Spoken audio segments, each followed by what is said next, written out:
He followed us home and watched us play. Let's not meet. This incident occurred about 11 years ago and involved 4 people. My sister 10, my cousin 10, his sister Kate 12, and me 12. It was a half day at school, so we got up around 11:30 and walked to a pizza place around 3 blocks from my house. I know a lot of parents these days wouldn't let kids our age walk around town without supervision, but we lived in a pretty small, tight-knit community.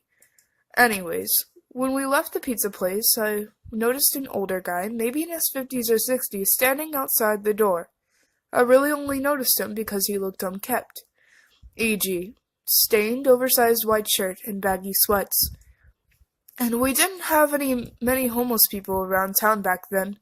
I didn't give him a second thought. We stopped into a corner store for some candy and snacks, but then he was waiting outside that store too. I lingered a bit to let my younger sister and cousin walk ahead, so I could keep an eye on them, something one of my older sisters taught me. Kate had the same suspicion I did, so we decided to test it. We deliberately stopped walking as he was crossing the street, and he stopped dead in his tracks, looking casually away when we turned to look at him. So this was one of those shit moments. We knew this guy was following us, but we didn't know what to do. We didn't want to walk home, and especially since I only lived with my mom, we also didn't have cell phones. We walked down our block, and of course he followed, which was another shit moment. So we decided to separately knock on a couple of our neighbors' doors. One of our friends answered, but his parents weren't home, so he invited to play. While we were back there playing, the guy stood out front and just watched us, waiting. Finally, this kid who lived next door came by the backyard, and we went with him to tell his dad what was up. His dad came out to talk to this guy, who has been standing in front of his house now, and their conversation was something like this. Kid's dad: "Hey, what are you doing here?" I live in this house," points to the dad's house.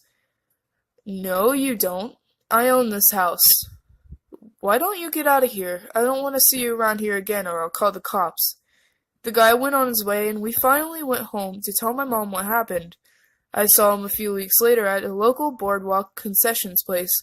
I don't remember if he saw me, but nothing happened. I'm not sure what his plan was. There were 4 of us when 6, we went to the backyard. Maybe he was waiting for us to go separate from the group. Maybe he just enjoyed watching little kids. I honestly don't know, and I don't want to know. Guy who followed us home, I hope we never meet again. He followed us home and watched us play.